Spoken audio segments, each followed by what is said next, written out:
Chicos, chicas, ¿qué tal? Bueno, en 24 horas sale el podcast y os dejo porque me tengo que marchar, cojo un vuelo ahora y ahora os dejo con unas palabritas de Sachs, que el pobre viene de un mercadillo y confunde cabezas con melones y dice, me pasará lo mismo que al doctor P, al señor que confundió a su mujer con un sombrero. Entonces, en la descripción del podcast, a partir de mañana también tenéis el enlace a la ópera de Michael Nyman, basada en el libro de Sachs. Que lo disfrutéis. Chao. Not so long ago in a supermarket I saw some splendid twins in a pram, and I went up to admire them, and as I grew closer their heads seemed, their immense, resplendent, shining heads seemed a little odd to me, a little green, and then I realized that they were a couple of honeydew melons in a shopping cart, and I wondered if I were going the same way as Dr. P. I think something of the sort happens with all of us.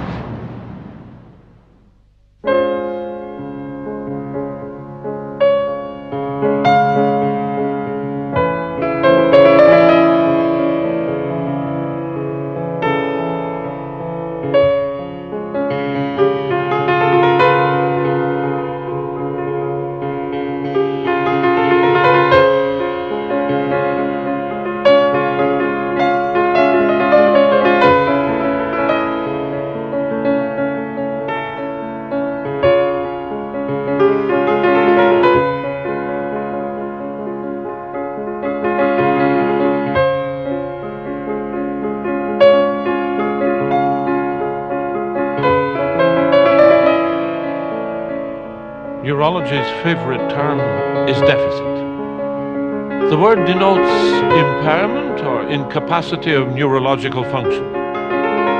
Loss of language, memory, vision, dexterity, identity, and a myriad of other lacks and losses of specific functions. For all these dysfunctions, we have privative words of every sort. Aphonia, aphemia, aphasia, alexia, apraxia, amnesia, agnosia, ataxia, a word for every specific neural or mental function of which patients may find themselves deprived. Deficit. Loss. Such language tells us nothing about an individual's history. It conveys nothing of the person and the reality of facing disease. To restore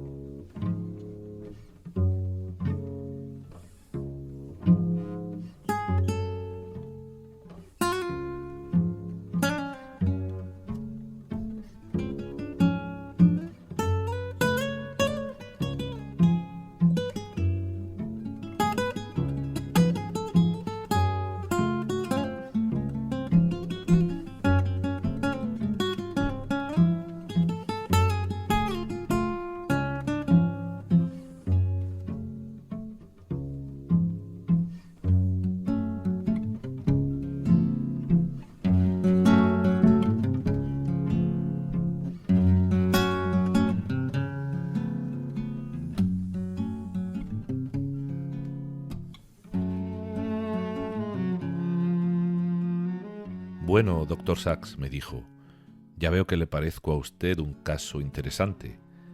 ¿Puede decirme qué trastorno tengo y aconsejarme algo? No puedo decirle cuál es su problema, contesté, pero le diré lo que me parece magnífico de usted. Es usted un músico maravilloso y la música es su vida. Lo que yo prescribiría, en un caso como el suyo, sería una vida que consistiese eternamente en música. La música ha sido el centro de su vida. Conviértala ahora en la totalidad. Esto fue hace 4 años.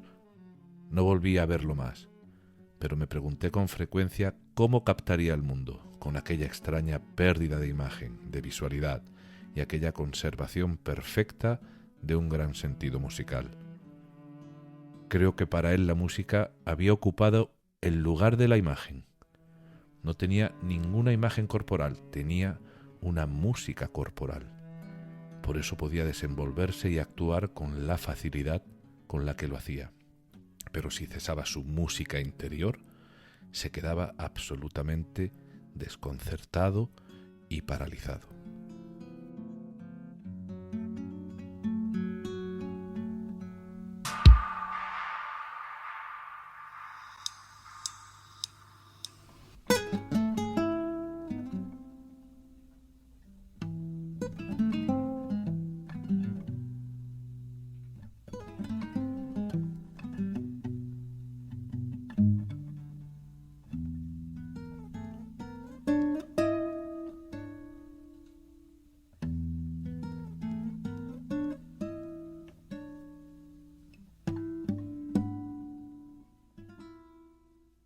Buenas noches desde el instante en el que estoy, pero bueno, quizás para ti son buenos días o buenas tardes, o quizá no son tan buenas.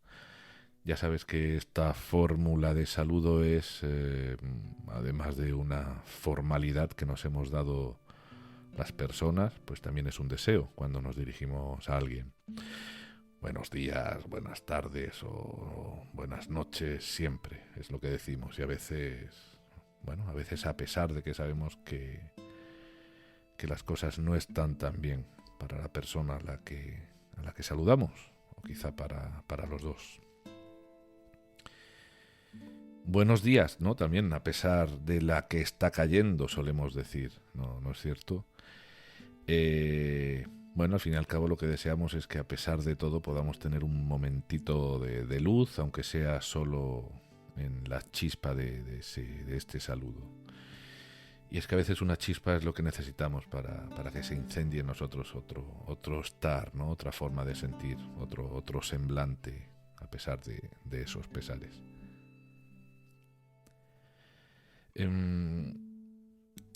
A los que hemos sido pacientes con pronóstico casi de desahucio, entendemos esto muy bien, ¿no? Creo que todos y todas lo entendemos, pero quien lo ha vivido lo entiende a través de la experiencia y no solamente a través de la empatía.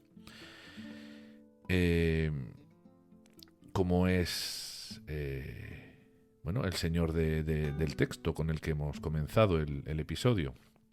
Es un señor que es un doctor, el doctor P. Sachs lo llama así, P. sin decir el nombre. Es un doctor que es paciente de otro doctor, en este caso de nuestro doctor Sachs, que a su vez, Sachs fue muchas veces paciente, ¿no?, de otros doctores. Pero bueno, en esto entraremos un poquito más adelante. Venga, te voy a dar formalmente la bienvenida, así que bienvenida, bienvenido. Hoy me presento con determinación. Yo me llamo Víctor Galván, soy ingeniero químico, me dedico a formar a jóvenes y a no tan jóvenes en el ámbito industrial, la mayor parte del tiempo en distintos países de África, y hace ya algo más de 17 años que lo vengo haciendo, con parones por problemas de salud. Y bueno, además de esto, pues también soy un jovencísimo estudiante de 50 años del grado de Psicología en la UNED. Y desde aquí os saludo, desde esta noche fronteriza entre Francia y España, aunque es muy probable que cuando este episodio vea la luz yo ya me encuentre en República de Congo, en la ciudad de Punta Negra, muy, muy cerquita del Ecuador, en el hemisferio sur. Y de alguna manera pues tendré la vista puesta en el océano Atlántico, porque lo tendré enfrente, vivo a orillas del mar, pero el corazón orientado al sureste español. Y mientras tomaba estas notas me vino a la cabeza esa canción que canta Silvio Rodríguez. A veces creo que puedo expresar casi todo el crisol de mis sentimientos con sus canciones. Lo he escuchado durante muchos años, aunque ahora ya lo escucho menos. Y esa canción realmente es un poema de Miguel Hernández, se llama Elegía Segunda. Elegía Segunda porque, supongo que la elegía primera sería aquella famosa que le hizo a su amigo Ramón Sigé. Y esta Elegía Segunda, escrita por Miguel Hernández o cantada por Silvio, la podéis buscar en internet, con referente a lo que he dicho, ¿no?, de tener la vista puesta quizás en otro lugar, ¿no? El añorar el lugar. Pues me hace acordarme de estos versos, ¿no? Que dicen así. Dice: me quedaré en España, compañero, me dijiste con gesto enamorado, y al fin sin tu edificio tronante de guerrero, en la hierba de España te has quedado. De una forma vestida de preclara, has perdido las plumas y los besos, con el sol español puesto en la cara y el de Cuba en los huesos. Pues yo creo que a mí me pasa algo parecido, pero con el sol congoleño puesto en la cara y el de España en los huesos. Bueno, pues bienvenidos a todo el mundo y un saludo muy especial a mis compañeros y compañeras de estudio. Y comenzamos.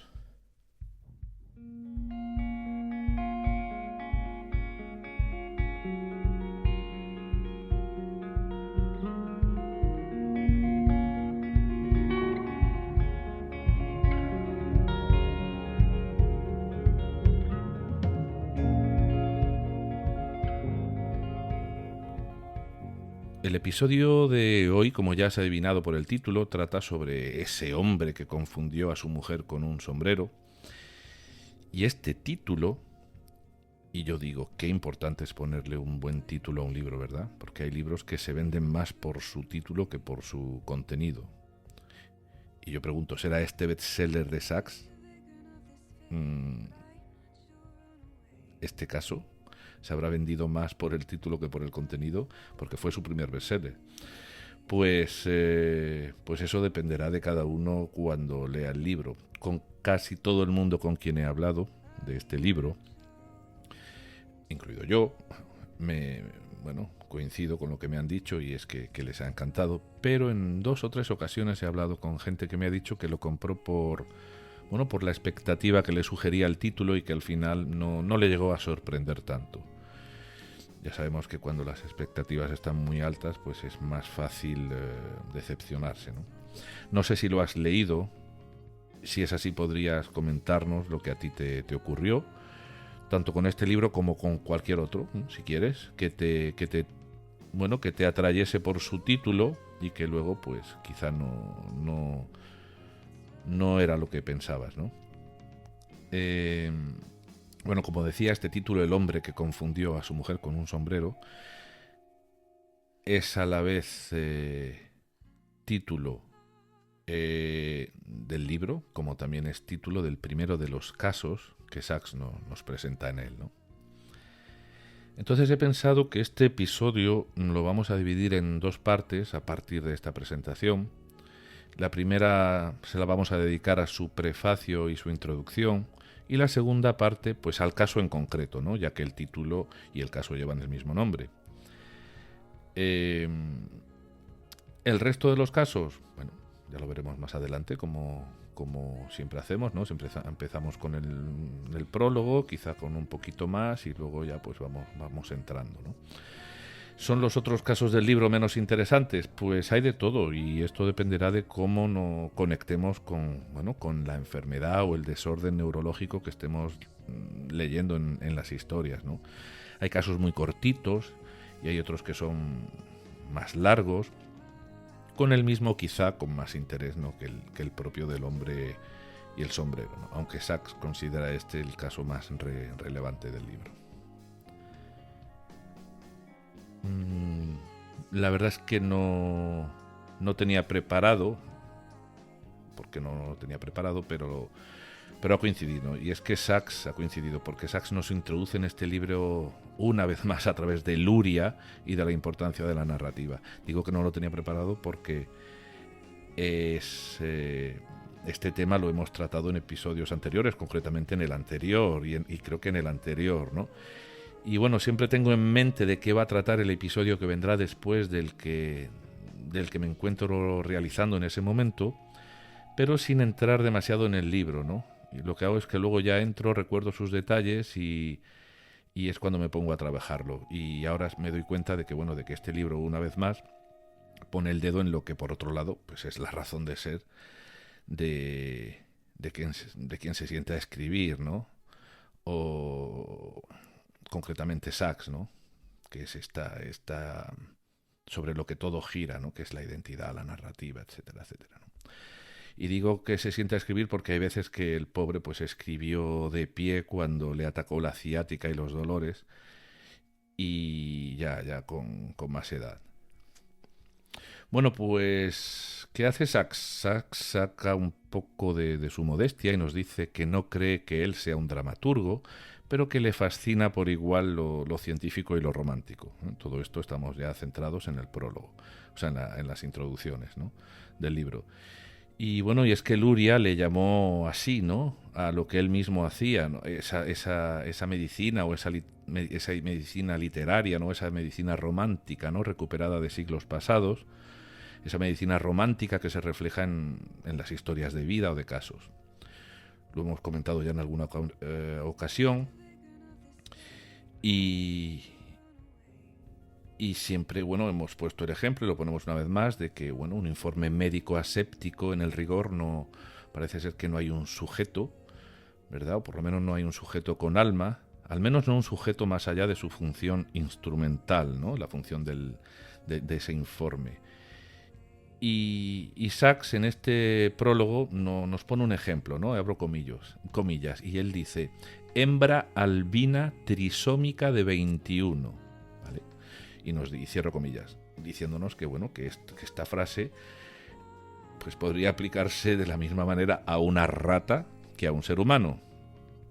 Y es que para poder situar en el centro del todo al sujeto, como sabemos ya, se ha de profundizar en un historial clínico hasta hacerlo narración o incluso cuento, ¿no?, según Sachs. Y bueno, y solo así pues parece que se tendrá a alguien que sufre de algo, y quizás entonces quepa hacerse preguntas, ¿no?, y lanzar aseveraciones pues que den sentido a lo que se cuenta. Y quizás entonces, pues, en un informe narrado e interesado por la dolencia más allá de la técnica, pues también cabría decir esa frase que Sachs nos escribe en la introducción, que es la de: los humanos contraen enfermedades, pero solo el hombre cae radicalmente enfermo. O esa otra frase que él nos pone de Nietzsche, que dice: en cuanto a la enfermedad, ¿no nos sentimos casi tentados a pensar si podríamos arreglárnosla sin ella? Fijaos, ¿no? Tremendo. Dice Sachs que preguntas como estas le permiten a él cavilar sobre sus pacientes, y sus pacientes le invitan a cavilar sobre esas preguntas.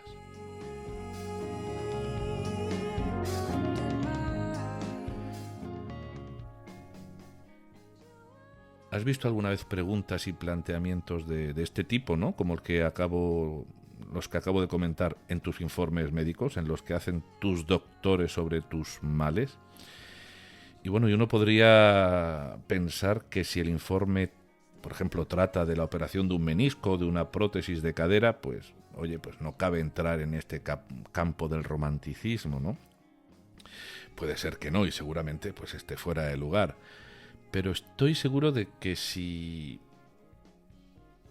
está fuera de lugar es porque, a base de haberlo dejado fuera de lugar, ¿vale?, ha acabado por parecernos extraño, pues eso, verlo de otra manera, ¿no? Igual un menisco, una prótesis de cadera, no, quizá tiene que ser algo, pues, aunque parezca que sea una amenaza mayor, ¿no?, para poder entrar en la literatura, para poder entrar en la búsqueda del entendimiento, de la identidad, etcétera, etcétera. Pero ¿por qué no un menisco? ¿Por qué no una prótesis de cadera? Claro, o sea, una prótesis no es el reemplazo de una articulación, y reemplazar una articulación, o sea, quitarte tu cadera y ponerte otra, esto no es desprenderse de una parte de tu cuerpo para reemplazarla por un trozo de metal, claro, en este caso. ¿Y no afecta esto a la identidad, a la percepción del yo? ¿No es esa articulación que va a la basura una parte de mí? Pues sí. ¿Y no cabe ahí esa reflexión sobre la identidad? Bueno, y trocitos más pequeños, ¿no? El desecho de una operación de fimosis o los dientes de leche de un niño, ¿no? Y yo me pregunto, te pregunto, ¿no sería más instructivo explicarle a un niño por qué cambian los dientes y adentrarlo en algunos conceptos de, bueno, de la evolución del cuerpo dentro de su rango de comprensión, claro, ¿no? De su entendimiento, tan pequeñitos, antes de decirle que el ratoncito Pérez le va a traer un regalo si pone el diente bajo la almohada? O bueno, o hacer las dos cosas a la vez, ¿no? Porque no son incompatibles. Pero pienso yo que podría ser una oportunidad, ¿no? Que nos dan esos dientes de leche para explicarle al niño unas cuantas cosas sobre el paso del tiempo en el cuerpo. Bueno, vaya mal rollo que me está metiendo en el cuerpo precisamente este tipo ahora. Bueno, dime qué piensas, pero trátame bien, ¿eh? Dímelo con cariño, por favor. Venga, dejando aparte estos ejemplos que he puesto, lo que está claro es que ese yo del paciente que se ve afectado por la enfermedad cobra una relevancia muy, muy importante, como nos dice Sachs en el prefacio. Y cobra una relevancia muy importante precisamente en los campos superiores de la neurología y la psicología. Aquí está implicada esencialmente la personalidad del enfermo, ¿no? No tanto en esa prótesis de cadera, pero ya cuando estamos tocando la neurología y la psicología, parece ser que ahí, por favor, ahí sí, ¿no? Y bueno, parece que no debería disociarse, ¿no? El estudio de la enfermedad y el de la identidad. Y es que Sachs nos recuerda que ese abismo categorial entre lo físico y lo psíquico, quizá heredado desde el cartesianismo, quizá sea real e irremediablemente así, ¿no? Pues nos recuerda que eso se podría suplir con lo que él llama la neurología de la identidad, para poder salvar esa diferencia, ¿no? Llevándonos así a esa intersección, a esa bisagra que chirría, ¿verdad?, entre la enfermedad y la identidad, que parece que son dos cosas distintas, y que separa los procesos biológicos y la biografía, bueno, pues para poder llegar ahí, engrasarla y hacer que deje de chirriar, ¿no? Y que esos dos aspectos funcionen de forma orgánica.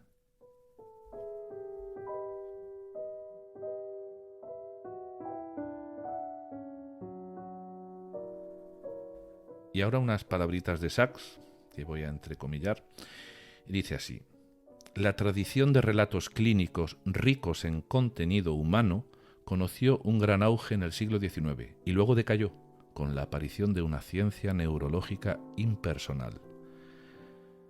Luria decía, la capacidad de escribir que tanto abundaba entre los grandes neurólogos y psiquiatras del siglo XIX ha desaparecido casi totalmente. Hay que revivirla.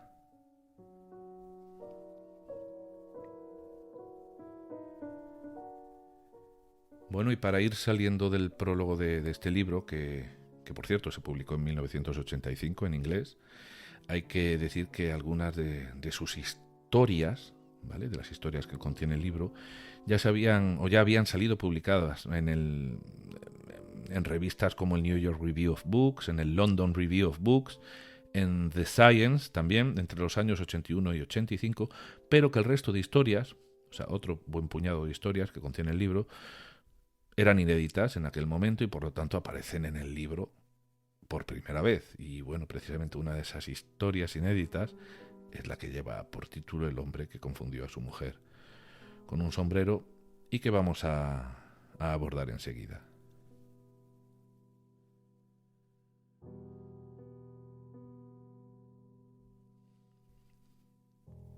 Creo que es la segunda vez que me pongo a relatar que me dispongo a relatar una historia de Sachs. Es curioso, pues hasta para mí, ¿no? Porque podría pensar que este podcast va precisamente de eso, ¿no? De contar los casos que Sachs escribe en sus libros. Y sin embargo, no lo hemos hecho en casi ninguna ocasión, ¿no? Tal cual, coger un relato y leerlo, ¡pum! Yo creo que la primera vez que hice algo parecido fue con el libro Con una sola pierna. Si recuerdas, fue el capítulo titulado Cuidado con el Toro, doctor Sachs, sí, creo que era ese. Realmente no era un caso médico de los suyos, sino era un caso suyo, de él mismo, ¿no? Además, un caso prácticamente era un episodio biográfico, ¿no?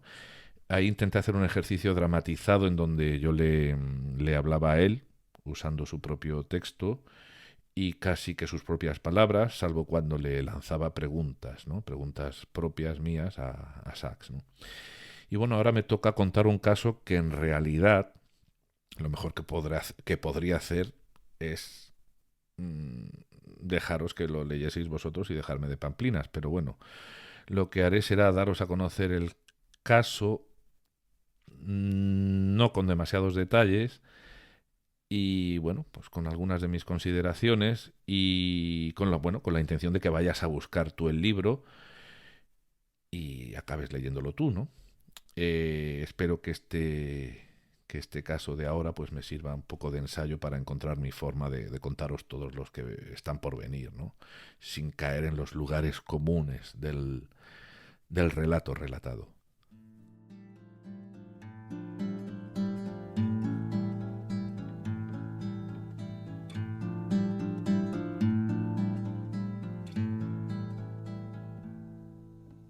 El doctor P, junto con su mujer, vino a la consulta del doctor Sachs.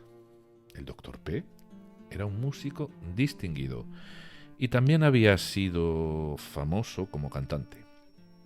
Al doctor P le pasaba como a Magoo, según dice Sachs. Y bueno, y a quien no conozca a Magoo, yo creo que algunos dibujos sí vi de Magoo, seguro que sí conocéis a Rompetechos, que sería casi que el equivalente, ¿no? Ese señor afable de los tebeos que no ve nada, que se pone a hablar con las bocas de incendio, esas que no existen apenas en las ciudades españolas, pero que tenemos muy asimiladas, ¿no? Como paisaje urbano por las películas americanas o por los cómics. Bueno, pues el doctor P no reconocía las caras de sus alumnos, cometía errores ridículos con la vista, pero aún así seguía manteniendo su sentido del humor de siempre. Entonces, ya en consulta del doctor Sachs, este le hizo un reconocimiento exhaustivo, un examen neurológico, ¿no?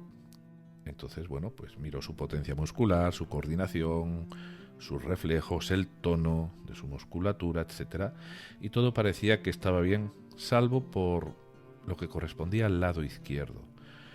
Sachs le quitó los zapatos para hacerle una prueba de reflejo en los pies, y cuando Sachs le dijo que ya podía ponérselos, comprobó sorprendido al rato que el zapato izquierdo aún no se lo había puesto.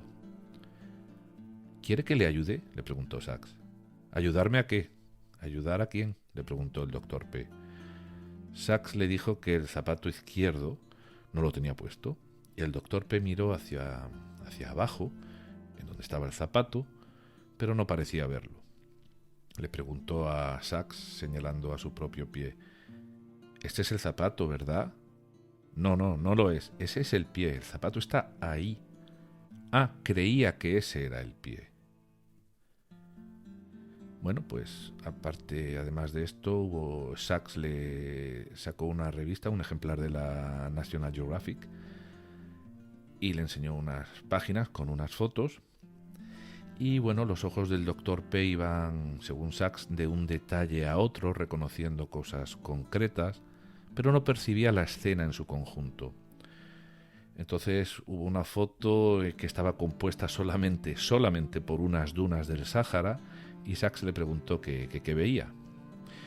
Y el doctor P dijo: «Veo un río y un parador pequeño con la terraza que da al río, y hay gente cenando en la terraza.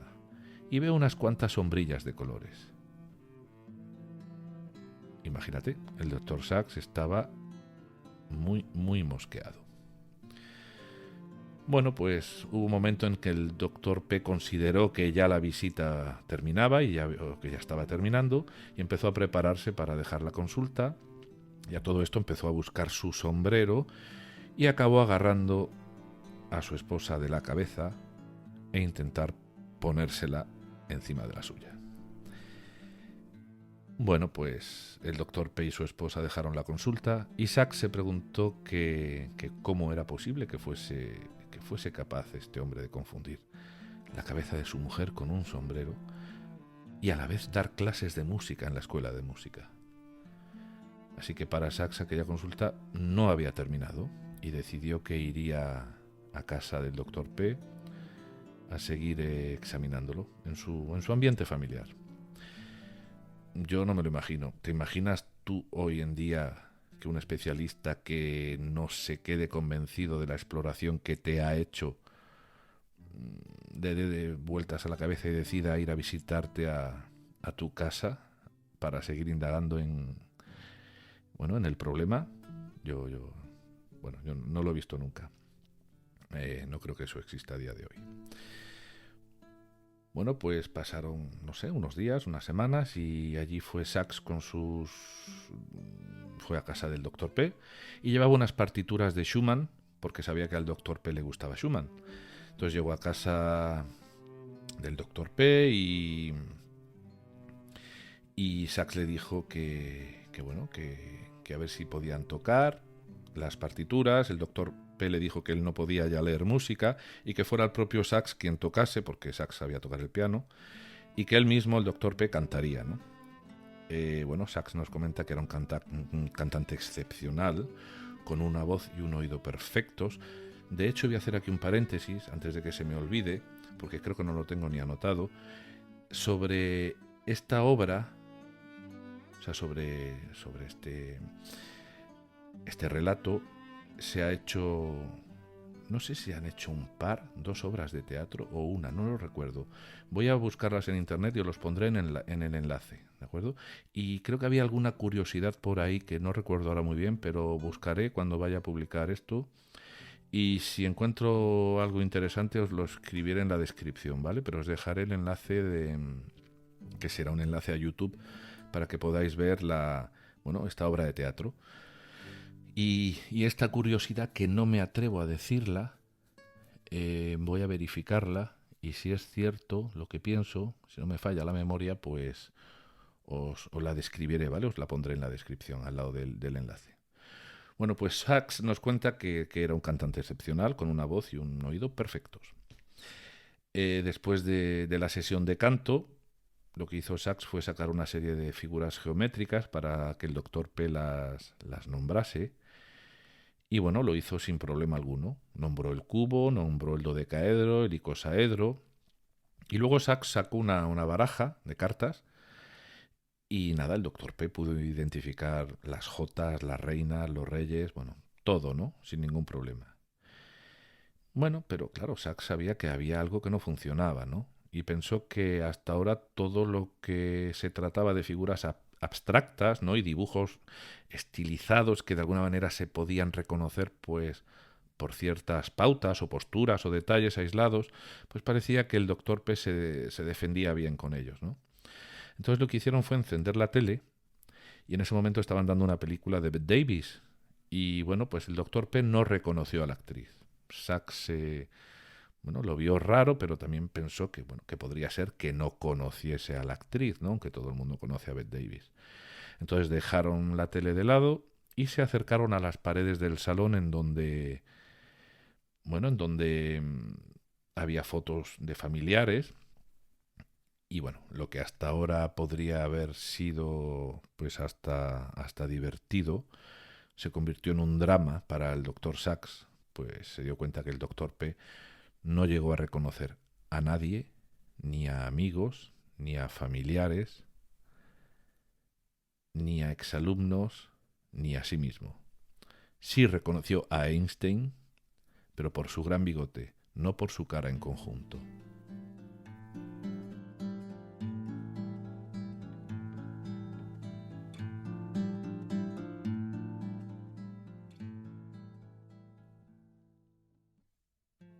Dice Sachs que el Dr. P abordaba las caras como si fueran pruebas o rompecabezas abstractos. Había una indiferencia o una ceguera a la expresión, a la totalidad de la cara. Entonces, estamos ante esa prosopagnosia a la que ya nos hemos referido en algún otro episodio anterior, pero quizá no solamente una prosopagnosia, ¿no? Porque su déficit no solo era hacia las caras, como hemos visto hace un momento, al ver que tampoco podía reconocer su pie o leer una partitura. Entonces, bueno, pues Sachs siguió, había traído una flor como regalo al llegar a casa y se la enseñó al doctor P y no supo lo que era, pero al olerla la reconoció y exclamó: ¡qué maravilla! Una rosa temprana, qué aroma celestial. Y bueno, empezó al parecer a tatarear una canción relacionada con una rosa, con una flor, y bueno, parecía que el olor podía transmitir la realidad, ¿no? La realidad de lo que era aquel objeto, pero la vista no podía hacerlo. También ocurrió que le entregó un guante y no pudo reconocer el guante. Y bueno, dice Sachs que el doctor P concluyó que no tenía un verdadero mundo visual, lo mismo que no tenía un yo visual. Podía hablar de las cosas, pero no las veía directamente. Dice Sachs que actuaba como una máquina, construyendo el mundo como lo hace un ordenador, mediante rasgos distintivos y relaciones esquemáticas. Y los problemas mencionados anteriormente de su lado izquierdo los tenía tanto de forma externa, o sea, no veía bien, pero sobre todo su parte izquierda, lo que había a la izquierda en su... Bueno, si trazamos el eje central, ¿no? Por el centro de la frente, entre los ojos y la nariz, todo lo que quede a la izquierda tenía más problemas todavía para reconocerlo, ¿no? Pero Sachs dice que estos problemas en el lado izquierdo los tenía también de forma, no solamente de forma externa, sino de forma interna, porque hubo un momento en que Sachs le propuso un ejercicio, ¿no? Le dijo que imaginase con los ojos cerrados el recorrido de un camino que conociese bien, ¿no? Que hiciese todos los días. Y cuando el doctor P se puso a contarle lo que veía con su imaginación, no pudo dar descripciones de lo que quedaba a la izquierda de esas imágenes mentales. Fíjate qué curioso. Bueno, pues ya casi llegando al final de esa visita, pues prepararon un café, se sentaron el doctor P, su esposa y el doctor Sachs a tomar café, y bueno, pues el doctor P empezó a canturrear y mientras lo hacía pudo coger galletas, pudo coger el café y lo reconocía todo perfectamente. Pero hubo un momento en que se oyó un golpe en la puerta de la casa y el doctor P dejó de cantar. Al dejar de cantar dejó de comer y se quedó como congelado, mirando la mesa sin saber lo que veía, como si estuviese ausente. Lo que hizo su mujer fue servirle café y el olor del café lo reactivó y comenzó a canturrear y recuperó su dinamismo y su viveza en la mesa. Sachs le preguntó a su mujer que cómo se las arreglaba con la ropa, con el aseo, y ella le dijo que solo podía hacerlo si canturreaba. Bueno, doctor Sachs, me dijo, ya veo que le parezco a usted un caso interesante. ¿Puede decirme qué trastorno tengo y aconsejarme algo?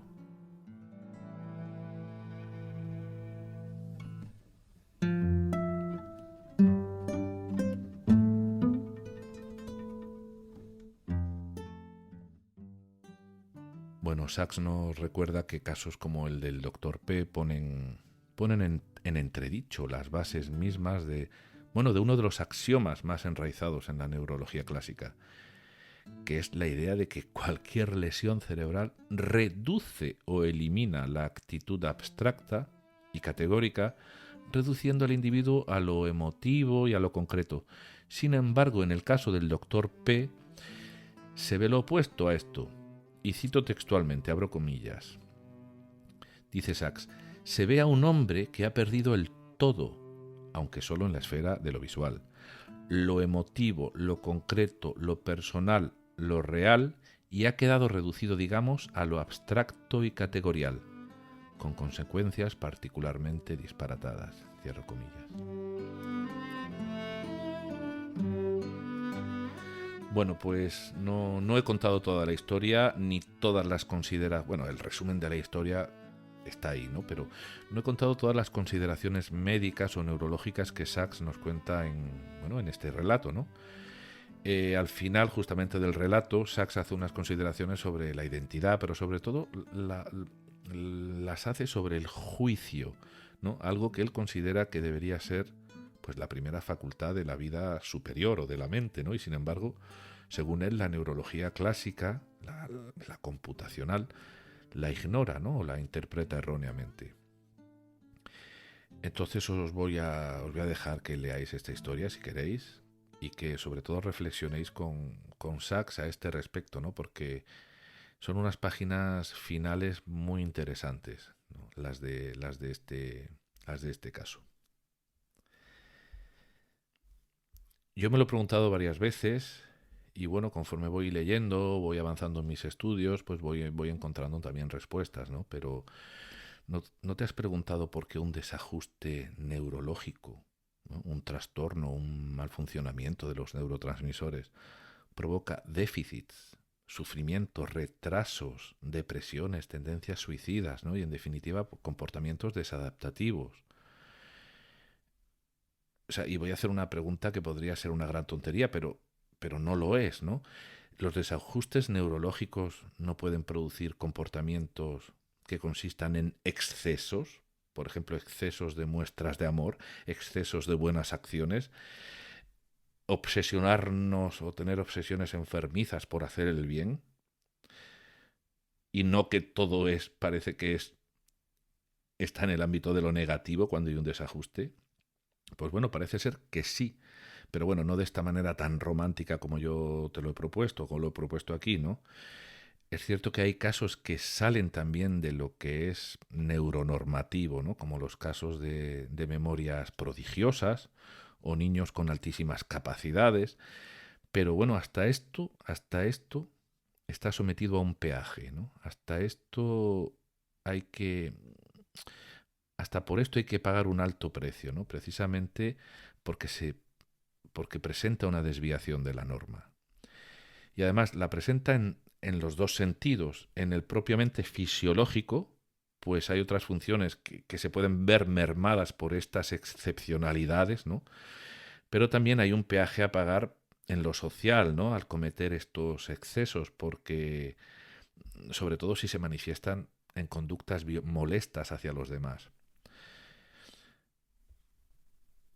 Pues nada, quería lanzar esta pregunta. Además, precisamente la he lanzado porque también de esto se trata el hombre que confundió a su mujer con un sombrero.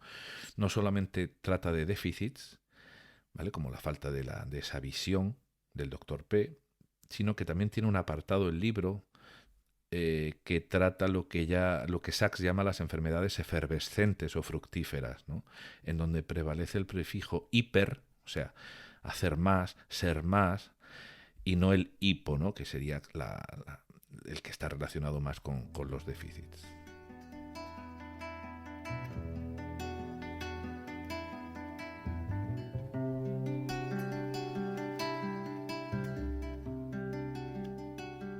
Y bueno, me voy a despedir del episodio. Espero que te haya resultado interesante la historia en sí, pero también estas preguntas, ¿no? que nos lanza Sachs y bueno, que yo creo que merecen dedicarles quizá un poquito de tiempo, ¿no? Si nos interesa el tema. Y me voy a despedir de vosotros con una canción. De nuevo es una canción de Silvio Rodríguez. Ya sabéis que me gusta. No os la voy a cantar, evidentemente, para que no dejéis de escuchar el episodio y salgáis corriendo. Os la voy a leer simplemente. Pero bueno, me ha venido a la cabeza esta canción mientras anotaba todo esto, al hablaros de lo que acabo de decir, ¿no? De esas hipercosas en desajustes neurológicos, ¿no? O sea, cuando excesivamente hacemos algo más de lo que es normal, ¿no? Tenemos unas capacidades más allá de lo normal, ¿no? Y que pueden incluso ser, aunque parezcan maravillosas, pero ya digo que hay que pagar también un peaje por ellas, ¿no? Esta canción se llama El hombre extraño Y la canción la escuché por primera vez en un directo que hizo, en un disco en directo que hizo Silvio en un concierto en Santiago de Chile en el año 90. Así que desde aquí un abrazo a todos los paseantes chilenos que paseáis con Oliver Sacks y conmigo por este podcast. Y El hombre extraño, a mí me ha parecido que podría ser eso, ¿no? Un hombre que se salía de la norma, pero por el lado ese que he comentado, ¿no? Por el lado de obsesionarse por hacer el bien, que también, si lo pensamos honestamente, nos puede resultar molesto, muy molesto. Así que piénsalo, piensa en esa disonancia, ¿no? Que se puede crear en ti. Pues nada, me despido de ti, te deseo un feliz paseo, querido escuchante, y te dejo con El hombre extraño. Hasta el próximo episodio.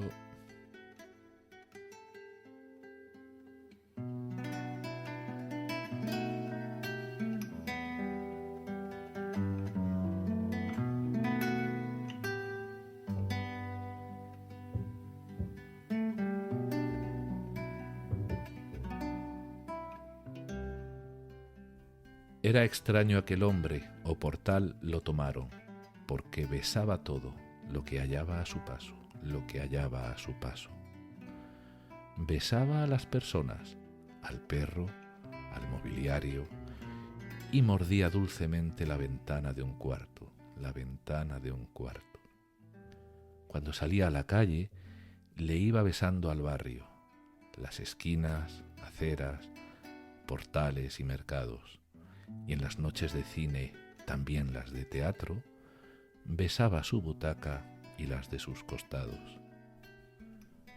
Por estas y otras muchas, los cuerdos lo llevaron donde nadie lo viera, donde no recordarlo, donde no recordarlo. Y cuentan que en su celda besaba sus zapatos, su catre, sus barrotes, sus paredes de barro, sus paredes de barro. Un día sin aviso murió aquel hombre extraño, y muy naturalmente en tierra lo sembraron. En ese mismo instante, desde el cielo, los pájaros descubrieron que al mundo le habían nacido labios.